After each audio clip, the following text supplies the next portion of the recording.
Central Oregon's Deschutes River winds past the little town of Maupin on its headlong rush to the Columbia.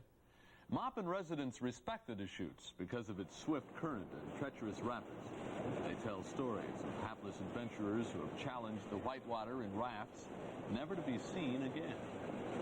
It's the undercurrents in it, where the water's running over rocks and under rocks, and it gets to spinning in an undercurrent, and you get in that and you can't swim out of it until the river lets you do it, then sometimes it's too late. Pretty risky. That's what it's risky for me anyway. And I think it's risky for the other guys, but they're willing to take their life in their own hands. Well, that's up to them. The river's record of tragedy never seems to dampen the enthusiasm of the daring. Rafters continue to risk their necks at Whitehorse Rapids, the Donkey Hole, and Boxcar Rapids. But almost nobody is thrill-hungry enough to tackle the river's most deadly obstacle, thundering Sherar's Falls. The Deschutes landmark is an awesome spectacle, with tons of water crashing over the 14-foot precipice every second. Death lurks in the churning waters below the falls, waiting to lock unwary victims in a whirling pool of foam. That grim prospect discourages most red-blooded rapids runners, but not all. This month, the lure of danger proved wrong for 5 Portland men.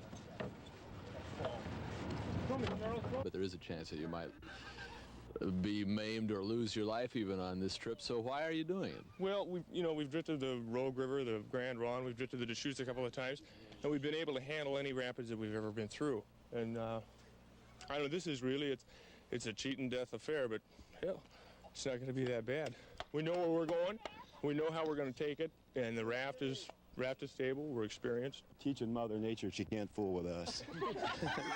Do you think that there might be a chance that they might not make it through this? Well, there could be a real good chance. I'd hate to go over it. Why is that? What is your impression of the falls? Well, I've seen Indians go in, but they never get out, the ones that fish down there. It's safe. The boat's safe. We've done it before. It's just we've got an insatiable appetite for excitement, I guess. Do you have a plan for when you reach the falls? You bet. And that is what? Hold on to the raft. When the water comes over this falls, it spills so fast that it goes down underneath the pool that's there and then twists back up. And it sucks anything right down with it underneath there. And if you can keep from getting in a position of getting sucked under there, you're all right. But if you ever do, in my opinion, a life jacket would never bring you up. You don't want to go off in the river low like it is now at the time. Why is that?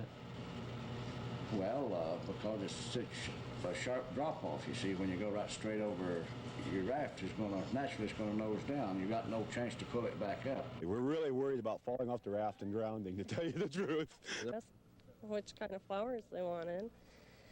And he just kind of laughed and said, well, you only go around in this world once, and I'm going to go around Word singing. of the quintet's daring plan spread quickly, and as the men sped down the river, a crowd formed.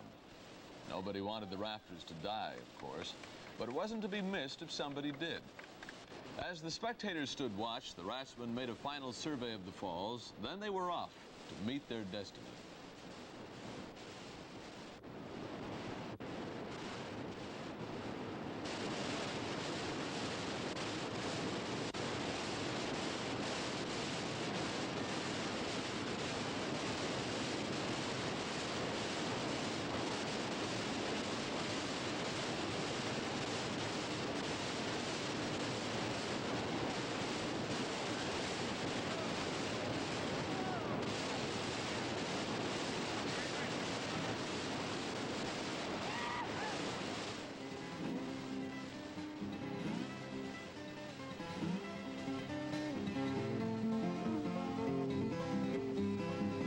Scrambled aboard the overturned raft, and the crowd broke into spontaneous applause.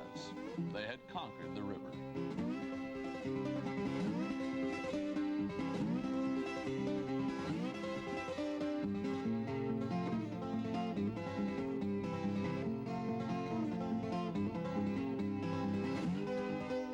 Their reward? Free beer at Maupin's Rainbow Tavern and some memories.